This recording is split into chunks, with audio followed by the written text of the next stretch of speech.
My name is Robert Franklin. I'm conducting an oral history interview with Dave Harvey on February 21st, 2017. The interview is being conducted on the campus of Washington State University Tri-Cities. I will be talking with Dave about his experiences working at the Hanford site and helping to preserve the history of Hanford and the Tri-Cities. And for the record, can you state and spell your full name for us? David Harvey, Harvey.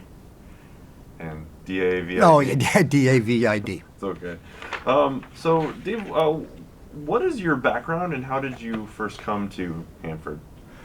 Well, I got a degree, oh gosh, many years ago, undergraduate degree in American history and government in 1970, back at a private university in New Jersey. And then did various other occupations, but then decided to go to graduate school and came out here to Western Washington University in 1973 and was in history. And at the end of my 2 years in grad school, they were just getting a historic preservation kind of component. Mm-hmm. It was mainly just history, government, what have you. And the whole cultural resources management, historic preservation, I should call it occupation, for want for a better term, just got going. I mean, the National Historic Preservation Act wasn't passed till 1966. So it was kind of like the archaeologists have been doing work on cultural resources, mainly, just archaeological, like with the dams out here, with the construction of all the hydroelectric and irrigation water storage dams. So there's a lot of need for kind of emergency archaeology to document before those areas were going to be flooded. Mm-hmm. So they got into the cultural resources management game a lot earlier than historians, architectural historians, landscape architects and what have you. And so initially I would be on field crews, with the archaeologists. In fact, I even went to actual field school in France at one point. And I had a lot of interest in archaeology, and I got on some digs and so forth. But more and more, my interest and focus was on the built environment and dealing, especially out here in the Northwest. And of course, Hanford's a perfect example. You have this continuum. Besides the prehistory, you have the early settlement, and the agricultural landscapes, and everything is much more intact. There's a lot of public land, so there's a lot of opportunity to go out and document, because federal agencies are required under the National Historic Preservation Act they're supposed to be proactive to document, and they're all their cultural resources, whether it's prehistoric or on the built environment, and houses, cabins, agricultural remains, and landscape, and it's just really fascinating. So that's another attraction for being out here in the Pacific Northwest. And then, after I got my master's, and then and that was in 1975. Ever since, kind of went back and forth between the built environment and archaeology. But I would say the last 35 years has mainly been dealing with the built environment. And when you say built environment, could you define that term for us? It would be any above ground structures. And that could be, early settlement remains. There's that fine line. Well, when you come to an old farmstead, homestead, and it's dilapidated, let's say there's just remains. Well, you're going to use archaeological maybe techniques as well, but essentially, you can document it and go to the historic record as to get your information. So it's basically, that's the built environment, but it can be like the government homes, in Richland, let's say you have over 3,000, government homes. That's the built environment. And I had a lot of experience documenting those, just here in Richland. But out at Hanford, once again, it's also the industrial, Cold War era, Manhattan Project era buildings. And what they call the recent past, which more and more is no longer recent, but at one point when we were documenting, when I was working out here for the Pacific Northwest National Lab, that's what brought me over to the Mid-Columbia, to Richland back in 1993. The Cold War era was basically just ended, and there was a big movement to document these properties before they disappear, because technology, today, well, even back then, but much more so today, things change so rapidly, you're going to lose these significant properties and so forth. Yeah. Great. So then the built environment can encompass anything from a single structure to an entire town, or like the Yep. Alphabet Homes, like to many even thousands of structures connected to a historical event or a historical period. Right. Okay. Correct. How did you get why did P&L bring you out, or why did you come out in '93 to? Well, I had been in Seattle. In fact, I had worked as kind of a consultant freelance, like a lot of archaeologists had done for decades. But there was a need for historians, architectural historians, to document, as we were saying, about the built environment. So I did projects in Alaska, all over Washington, Oregon, California, and then I found out through the State Historic Preservation Office that the Department of Energy, well, actually Pacific Northwest National Lab, Battelle Memorial Institute that operates the lab, was looking for cultural resources specialists, but more dealing with buildings and structures, because they had archaeologists. And this was in 1993, so I applied, and my wife and I moved over from Seattle. What attracted you about working on the built environment, architectural environment in Hanford, or in the Tri-Cities?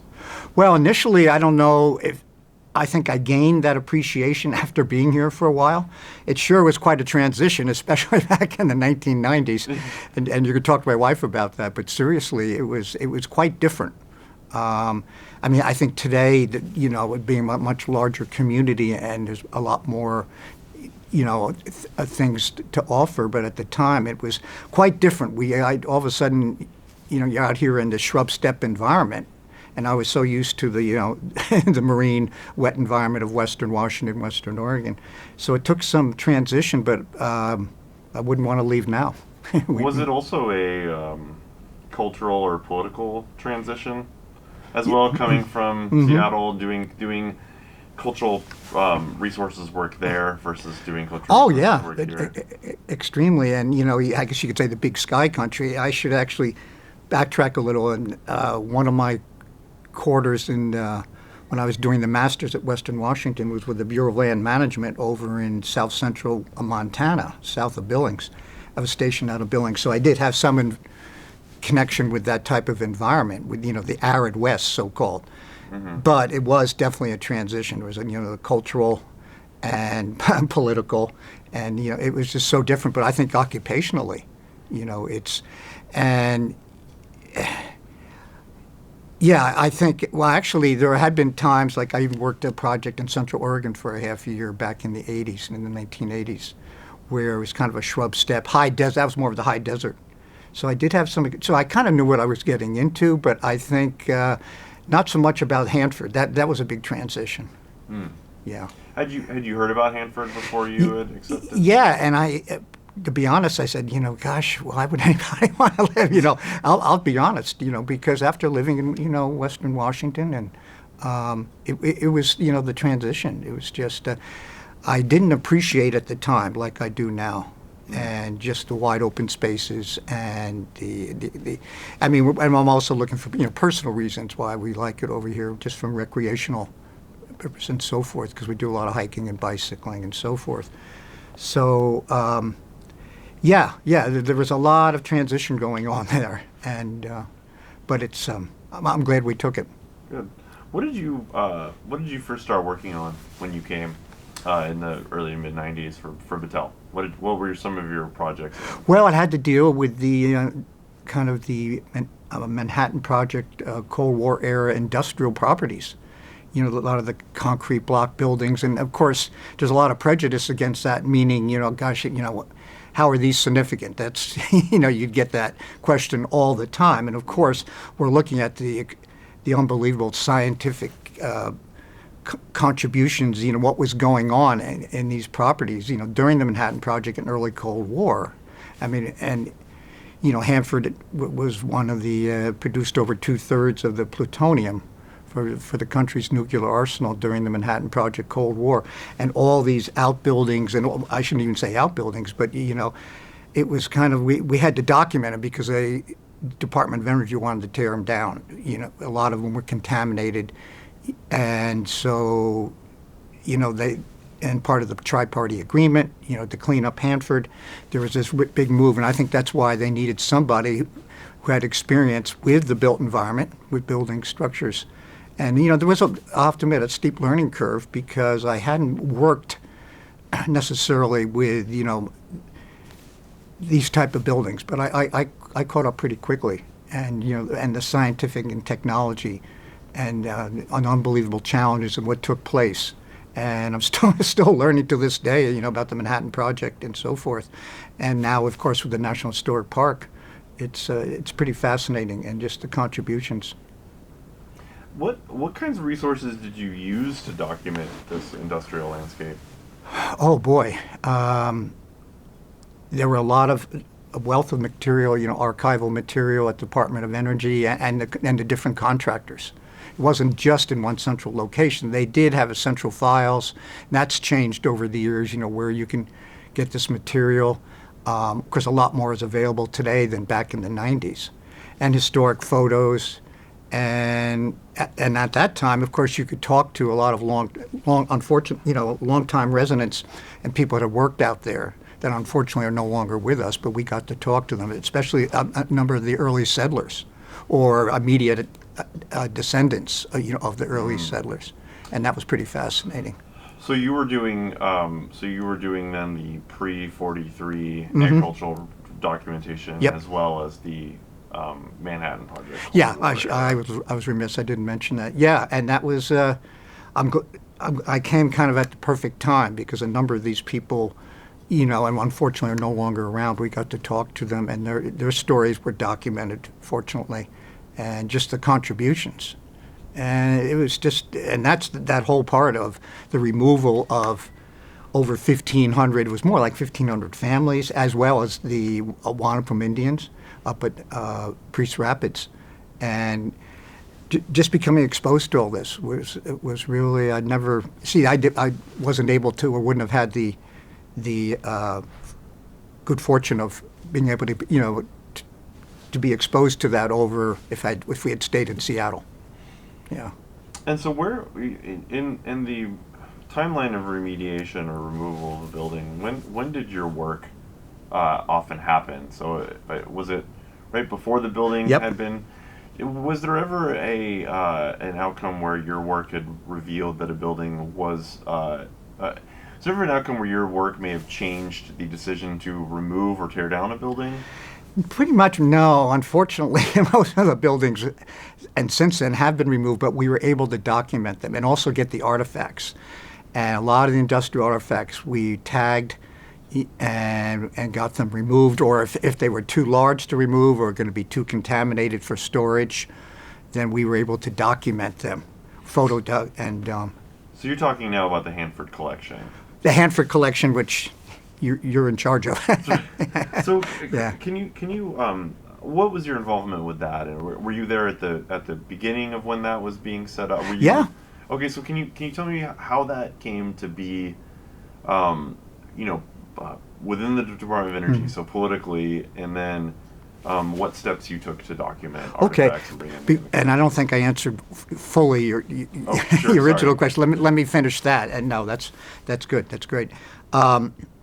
We documented the buildings, like you said, before being demolished, because the ones that have been determined eligible, and a lot of, for the National Register of Historic Places, being federal facilities, this is, federal agency, the Department of Energy, it was required under the National Historic Preservation Act, because the Department of Energy, as a federal agency, was required to document and basically take into consideration any properties of what we call historic properties that are listed or determined eligible for listing in the National Register of Historic Places.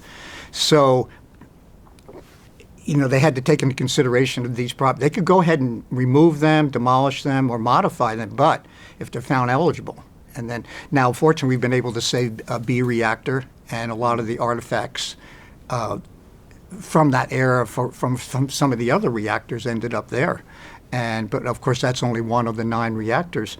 But on the others, so this all of a sudden there was a dilemma here because we're going to have to go through this extensive documentation process for each building almost, or at least ones that, that have been determined eligible. So we got into the whole programmatic agreement where we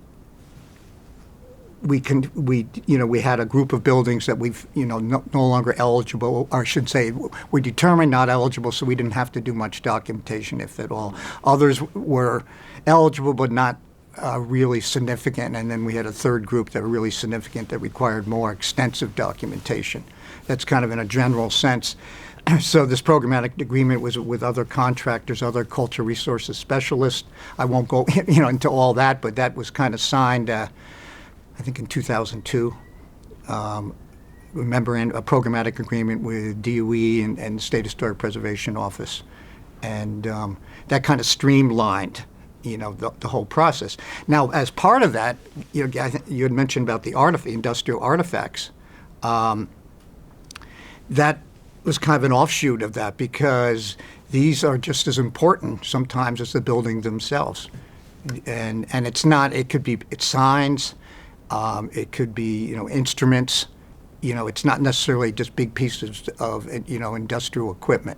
Mm-hmm. So anyway, those that we would go in and tag these. And so it kind of made us aware, at least for, at the moment, don't touch these, and then we'll decide later on, if they end up being contaminated or DOE can't remove them, then at least we've made record of it. Right. How many buildings do you estimate that you were able to perform this the documentation of and or the artifact removal? Well, see, there were 1,000 buildings that ended up, but because there was a streamline, this programmatic agreement, we didn't have to go to each building. We went to a lot of them. But some had already been documented. Some, if it was just a kind of a generic, let's say Butler building, corrugated metal or something like that, might just have to take a picture and that's it. But we did visit, and it wasn't just myself. Like I said, there was other cultural resources specialists for the other contractors, Bechtel, there was Westinghouse, then Bechtel, and so there were a number of other contractors, and then. Part of I would say, the largest productive outcome of this whole effort was this book, The Manhattan Project Cold War Era Facilities, that kind of outlines, and there's also chapters on each significant, whether it's military operations, reactors, the chemical separation plants and the 200 area, the 100 area of the fuel manufacturing. There was all these chapters done on site security and on research and development. And there was, I think Tom Marceau was the lead editor. I think it was with Bechtel. And then there was about 7 or 8 of the rest of us were co-authors of several of the chapters. Okay, thank you. Did you directly participate in the efforts to, in any efforts at B Reactor to, because I know it was a historic engineering landmark, right? And then it's gained kind of more recognition. Became a National Historic Landmark. Historic Landmark. Yeah. Did you participate in any of that? Some of the research. There was a whole, B Reactor Museum Association, which I'm a member. There were a lot of other people that did a lot more work than I did out there. And, there was a lot of work to do out here. Yeah. And that was, a great success. And we're also looking to kind of preserve, landscapes within, the new National Historic Park, Manhattan Project National Historic Park. So we did some background research that have led to kind of realizing, like out at the White Bluff, Hanford town sites, it's a larger area of significance than what's actually strictly in the park.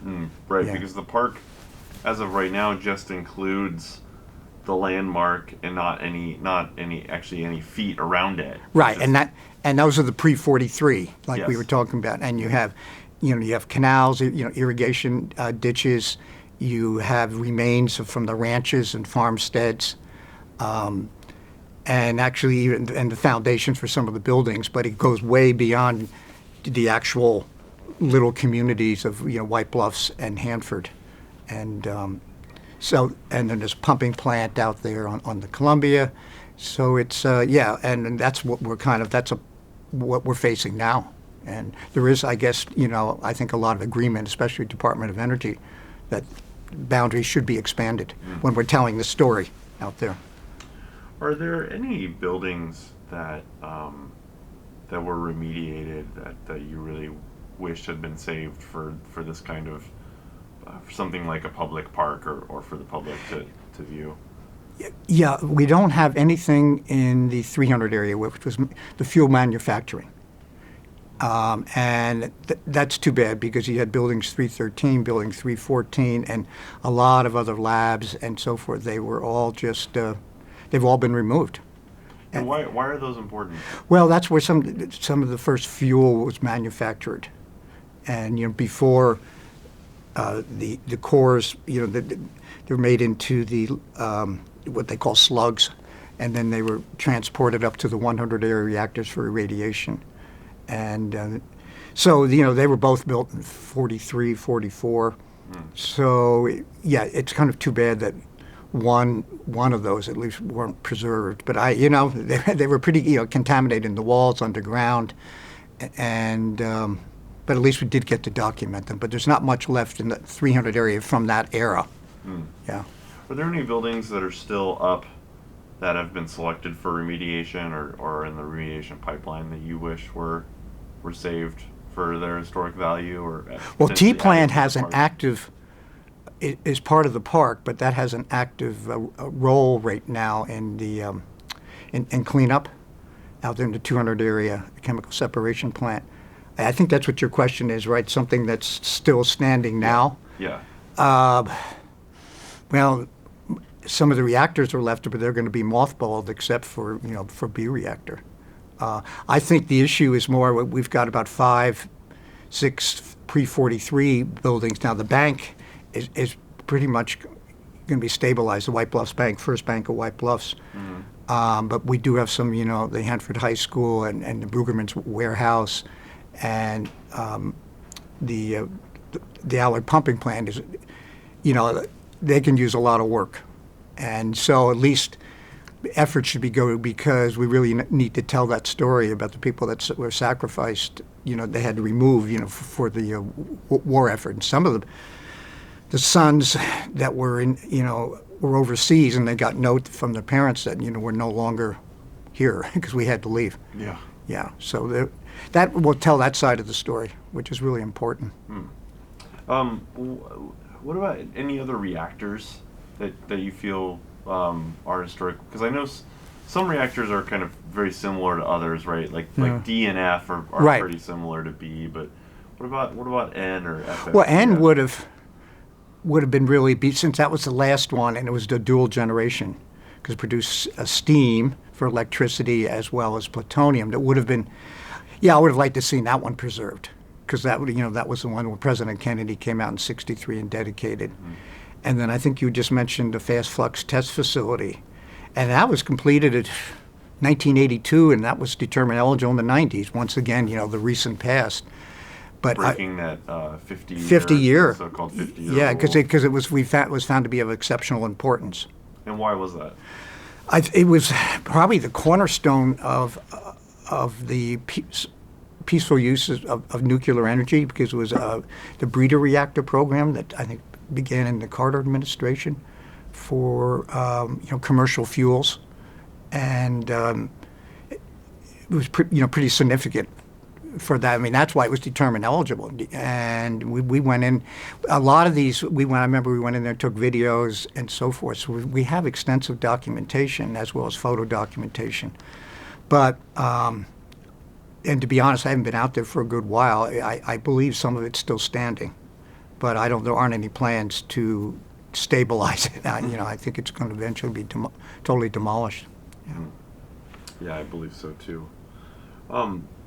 And how long did you work doing cultural resources work at Hanford for PNNL? Through 2005. Okay. And then I had my own consulting firm for a couple of years. I actually worked in Katrina for 4 months for FEMA. And in fact, I remember coming back here in 2006 and helping, I think it was Washington Closure at the time, to document more or finalize, with the artifacts, what was going to be preserved and then we kind of were eliminating once again the artifacts that were either too contaminated or too large to preserve. So I had some work on that, and then I went with an environmental consulting firm in 2007. Through 2013, 2014, I guess, and since then I've been pretty much on my own again. At my own consulting firm. And are you still working on Hanford-related projects? Yeah, in fact, I have a contract with Battelle, actually through another environmental consulting firm that has a kind of a master services agreement with Battelle. So through that kind of agency, I was able to get this job with Battelle, and it's good because there are several properties on the Battelle campus that they want to document. They wanted to do the Section 106 National Historic Preservation Action compliance work. And the main campus, which is a perfect example of mid-century modernism, we're working on right now. Another facility that in the process of wanting to demolish. So I did the kind of basically guiding them with their cultural resources compliance regulations that they have to comply with. And which facility is? That's the Research Technology Lab, the RTL. Oh, that's right. That's when you'd contacted me. Yeah, it used to be the Donald W. Douglas Labs, constructed in 1966 when Douglas United, I should say the Douglas Aircraft Company and United Nuclear kind of did a joint venture and constructed that, and they had it till 71, and then Exxon purchased it, and then Battelle purchased it in 1982. It was to do a lot of work on fuel fabrication, the technologies behind that and the research. And so, how do you think that that mid-century modern kind of corporate campus environment will be maintained there at Battelle? That's the aim. I think they would like me to write up a management plan, kind of a maintenance guide, because they're going to be kind of repetitive type of maintenance things. They don't want to have to come back every time to the State Historic Preservation Office or go through the whole process. So if we come up with a guide and where certain activities that they do to maintain, whether it's keeping the existing color palette or replace in kind, then they don't have to come back, to go through the whole compliance thing. Right. So, they realize that it is eligible. It hasn't been formally determined eligible for the register, and I'm going through that process now. The RTL was found to be an example of commercial modernism. It was constructed, like I said, in 60, actually it's completed in 67. And so we're in the process of mitigating that now. And with a memorandum of agreement outlining the stipulations to mitigate the property before Battelle sells it or demolishes it. Yeah. Do you find a resistance in some circles to the preservation of the modern or buildings constructed in the 60s and on, especially associated with the modernist style of architecture? Oh yeah. I mean, when I came on with Battelle in '93, it was even more resistance, and frankly, even with the Department of Energy, which today is not resistant. But yeah, we used to call it the giggle factor. They said, you want to preserve that, or that's, is that eligible? Why do you have to look at it? And then sometimes, with corrugated metal buildings, we might have to go through the process to at least do minimal documentation.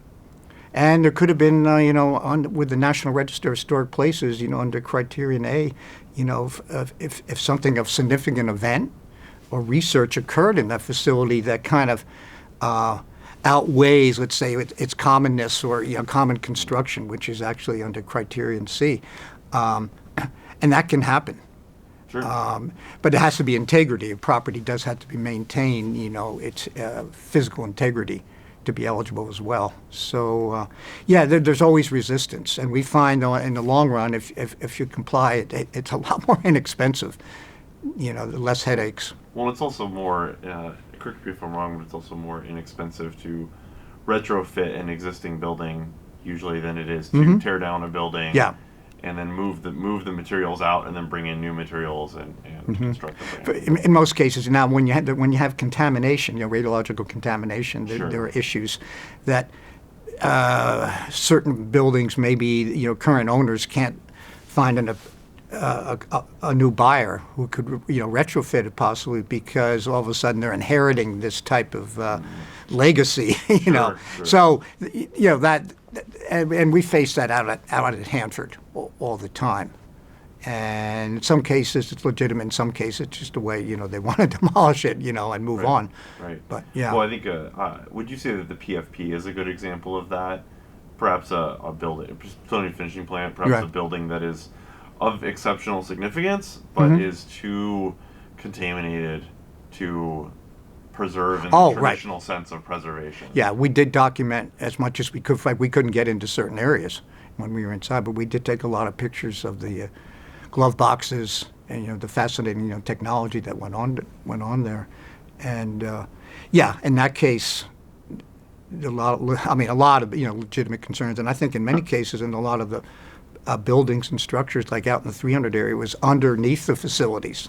There was a lot in the pipes where there was a lot of contamination. There wasn't any fear of us walking in, inside in street clothes, and to document it. Interesting. Yeah. Can you tell me about your involvement in documenting the alphabet houses of Richland?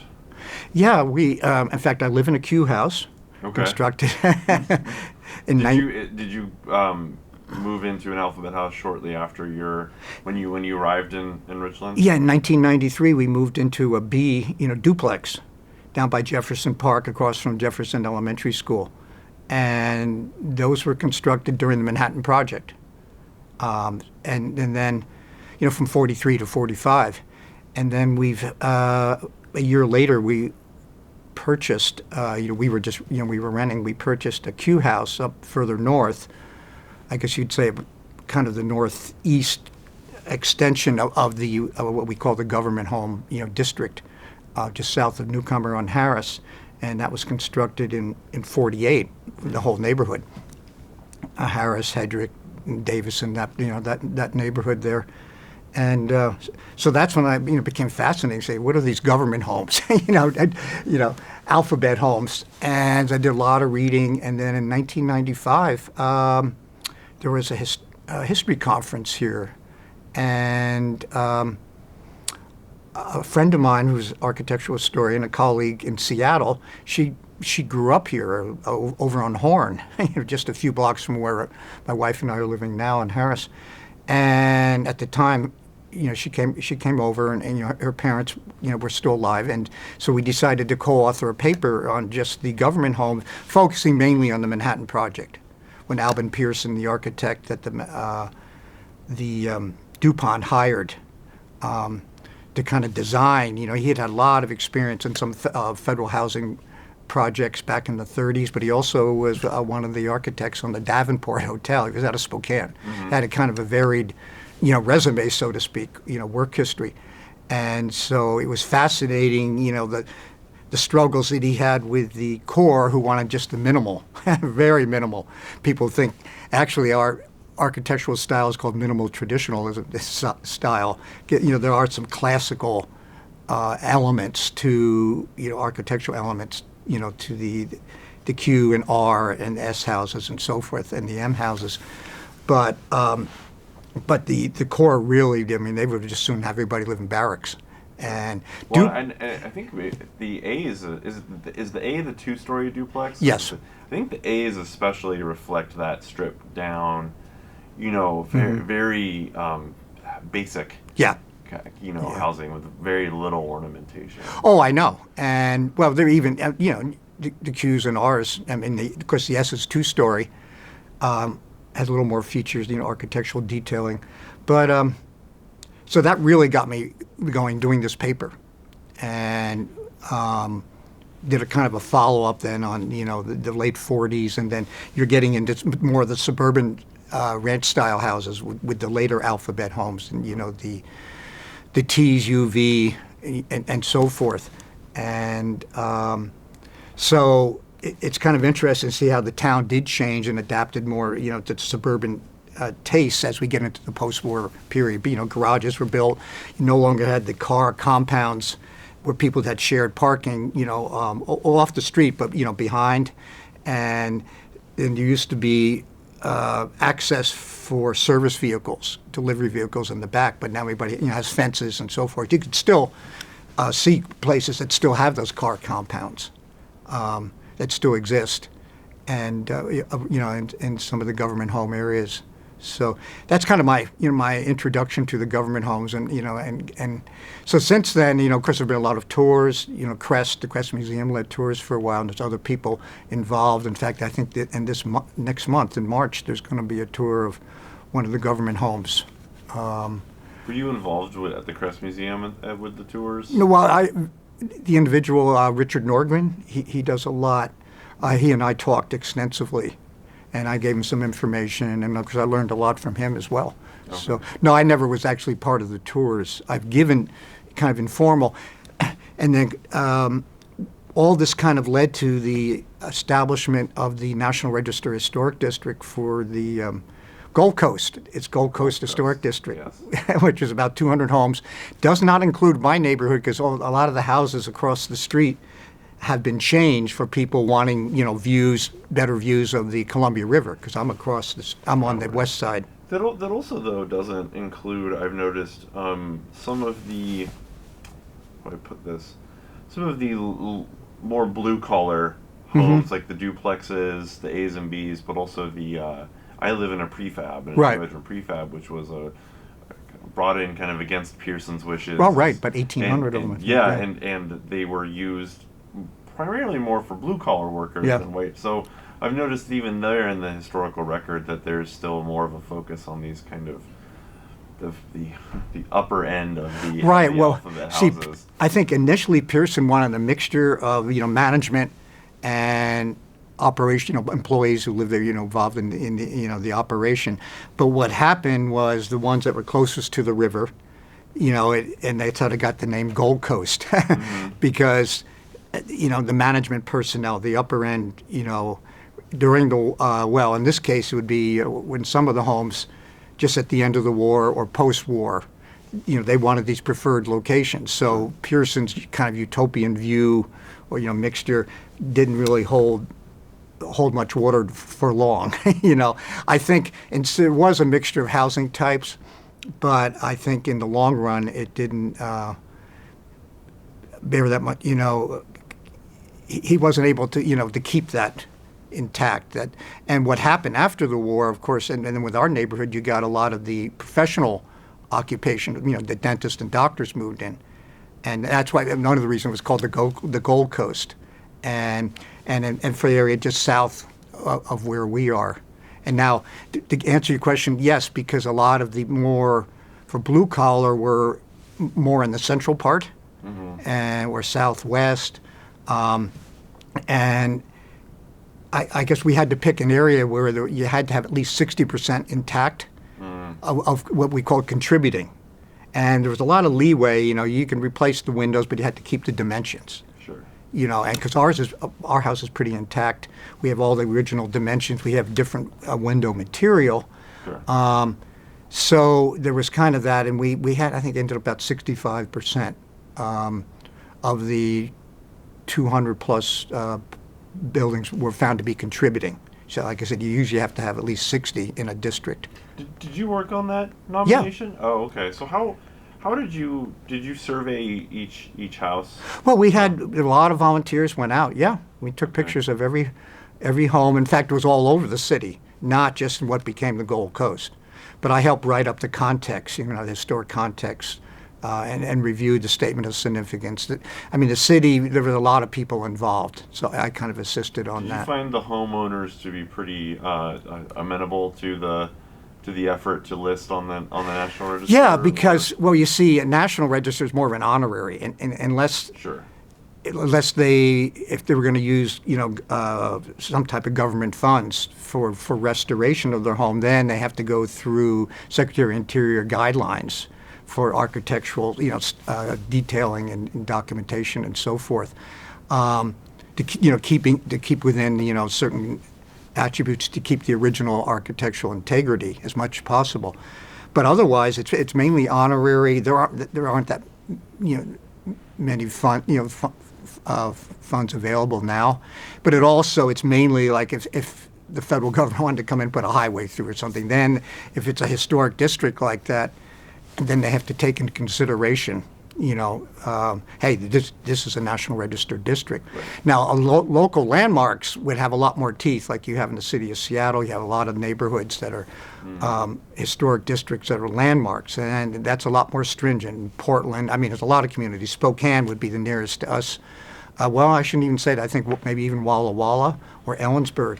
And you can see economic revitalization kind of goes in hand with, all of a sudden people take pride in, they've got a historic home. Right.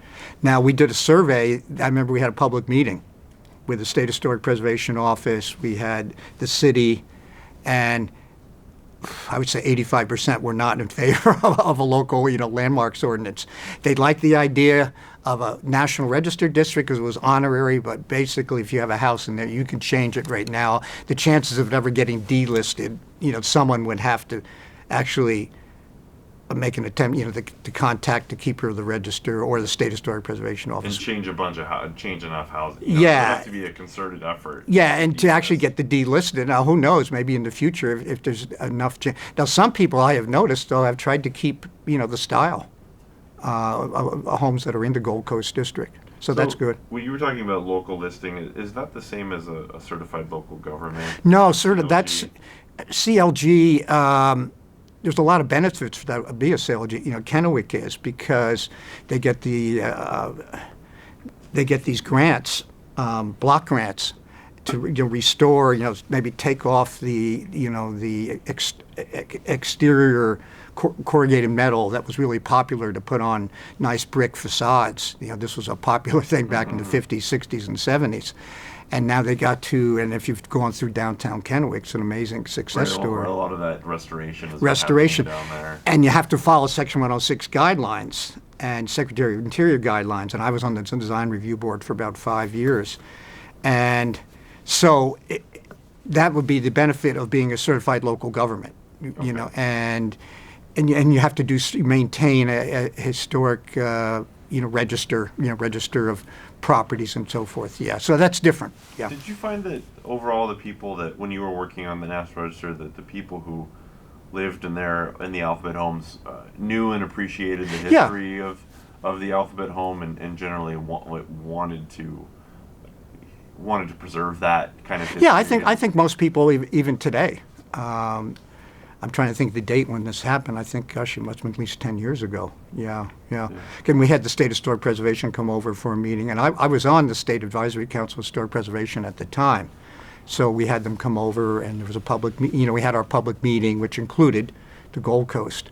Yeah, I think there is a lot of, the level of government, they came around, the city government. What about the neighborhoods that have traditionally been more renters or lower income, like a lot of the neighborhoods, thinking about where I live in more central Richland, that is mostly A's and B's, and then prefabs. Right. I'm wondering, was there ever any surveys made of those? Do you think they have do you think there's a historic district to be made there, or there's enough that has integrity? Well, I think we did look at some other areas of the city, but it didn't reach that 60% plateau. And so that's why we picked kind of the area. And then we had that kind of whole theme, the so-called Gold Coast theme. But there are a lot of other cities, communities across the country where you have so-called blue-collar neighborhood or industrial neighborhoods or neighborhoods in transition from industrial. Now maybe people coming in and restoring lofts and so forth, where you do have a lot of pride in that. Have like automobile rows. They're looking at Columbia Drive over in Kennewick as part of that, and so I think you could still. That's the old state highway, right? Pardon? That's the old state highway, Columbia Drive. No, that's the one through the park. This would be maybe it's not Columbia Drive is the right term. It's just adjacent to the downtown Kennewick, the historic downtown Kennewick partnership. I thought that was Columbia Drive, but I could be wrong. Yeah, You yeah. lived here a lot longer than I have. But they have an so-called automobile, row stretching, so they're trying to, appeal to that and kind of, put in signage that's more kind of complementary to that era. But I think, there are areas all across the country, it's where you have the, so-called, blue collar, but you might have a higher degree of rentals. But that doesn't mean they can't be maintained. But in some places they're not. So Sure. Oh no. Well, I mean that's just probably maybe in your neighborhood. It's part of the economics of the people that own them, but versus the people that live in them. If you rent, you have less impetus to do a lot of home improvement. Right. If you're looking at as a money-making property, you have less impetus to invest in that thing long term for its aesthetics. Yeah. In its structural integrity or historic integrity. Yeah, no, that is definitely true. And now, of course, if you get into apartment buildings, and that's different. But we don't, you have those, in central Richland. In some communities, we have a large apartment building could be, eligible for the register, and it's still all, renters in those buildings. Sure. Yeah.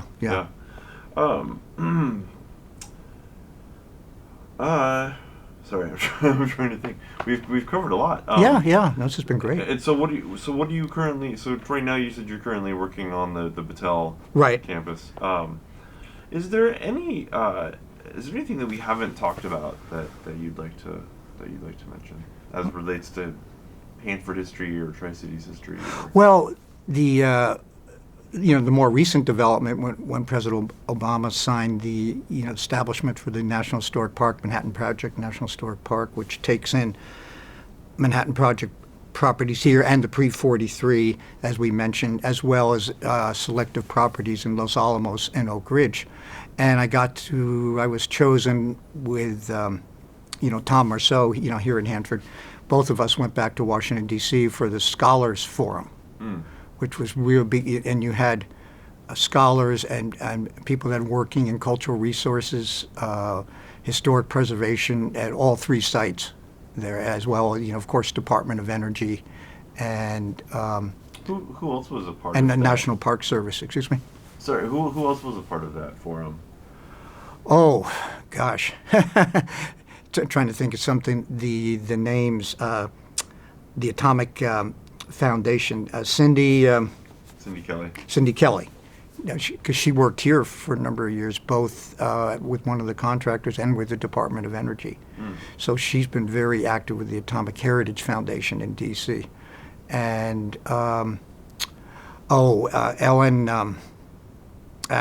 last name. She's out of Los Alamos.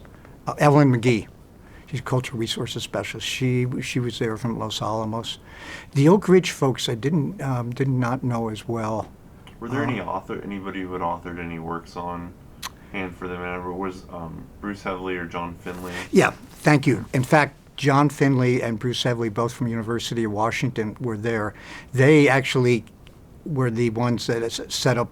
They commented. They were kind of the commenter on my presentation back in 1995 when we did the government homes. So that's when I first met them. And then John, they both have written a number of books on, the atomic frontier, the atomic West, and Hanford, excellent books. What about, was Kate Brown part of And that? Kate Brown was there. I'm glad you keep mentioning these names, because, but also we were expecting the author, he wrote the, literally, landmark books on the Manhattan Project and the building of the bomb. Brian Sanger? Well, there was Sanger. He wasn't there, but he was supposed to be. But there was another gentleman. I can't think of his name. You keep telling me these names, I'll remember. But and then there was the Park Service. Remember the Who chose the people to be present at the Scholars Forum? Well, I think Each of the three communities submitted names. Okay. Colleen French with the Department of Energy submitted Tom's name and myself, and we were accepted. Oh, great. Because I'm just kind of, there's some people that have, renown or certain reputations here, and Kate Brown's is often a name that's used. Yeah.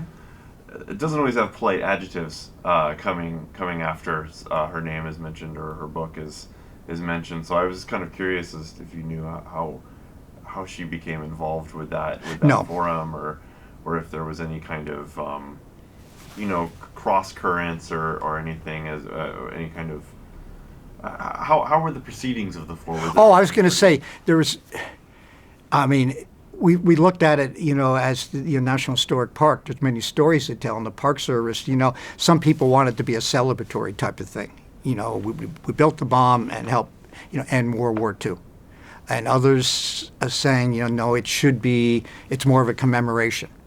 Let the Park Service is good at establishing the parameter, the context, and then the visitors, make that decision. There's an internment camp. In fact, this was just the 75th anniversary of the internment of Japanese Americans, and there's an internment camp in Eastern California, and near Bishop, I believe, and once again, that's kind of they're telling the story that some might say was not a most glamorous part of American history. Sure. But we're showing it, and and when we talk about Monticello, we talk about the slaves. So Park Service is really good at and that's kind of we struggled with that kind of the type of themes that we should be how the Park Service should be telling the story. Can I ask how you personally came down on that issue? Whether the park should be one that's more celebratory or one that's. I think it's just a commemoration. I think each. It's a lot of significance. I mean, we all know about the negative aspects of the atomic age, but it is the most significant event of the 20th century, by far, and it's had great technological benefits. It also led to a Cold War, and now which, is still with the spreading of nuclear arms is one of the I would say one of the most dangerous things occurring, in international politics. Yes. And as well as there's contamination aspects too of cleaning up, the legacy. Of course, which is still ongoing. Which is here at Hanford. Yes. Yeah. But in other places too, they realized you had workers in a lot of Manhattan Project early Cold War at facilities that all of a sudden they were realizing, Department of Energy, well, wait a minute, these people were also, cold, I guess you could say fighting, in the Cold War. Right. And now that, they didn't have any protections at the time. I know, are we going to care for these people? Right. Yeah. I'd like to ask you something that may be controversial, and if you don't want to answer, okay, I'm fine with that. But this is a question I haven't really feel like I can ask very often. There's a lot of rhetoric, especially here, that often repeated rhetoric that dropping the bomb was necessary to end World War II. However, most historians agree that dropping the bomb was not necessary to avoid the invasion of Japan. It was, in fact, the Japanese had wanted surrender, were willing to agree to let the emperor abdicate as long as we wouldn't kill the emperor. Sure. And that the bomb was dropped to intimidate the Soviets into more concessions in Eastern Europe. But Truman, over the course of his life, inflated the number of American lives that the bomb would save, and he didn't even mention it saving lives until, I believe, 18 months after the bomb was dropped. So with that in mind, do you agree or disagree with the statement that dropping the bomb? Well, I see both sides. I mean, you talk to people whose sons were on board ships going to Japan, ready for the invasion, and so it might be hard to convince that family that the bomb wasn't a good thing. Yes.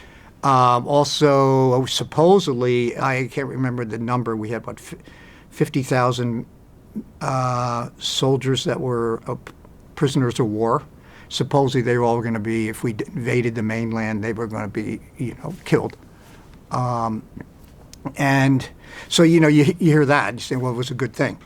And also, but at the same time, you do a lot, especially Leslie Groves and others figured, the expense was unbelievable expense at the time, and to justify, maybe we needed to drop this bomb and quickly before there was peace.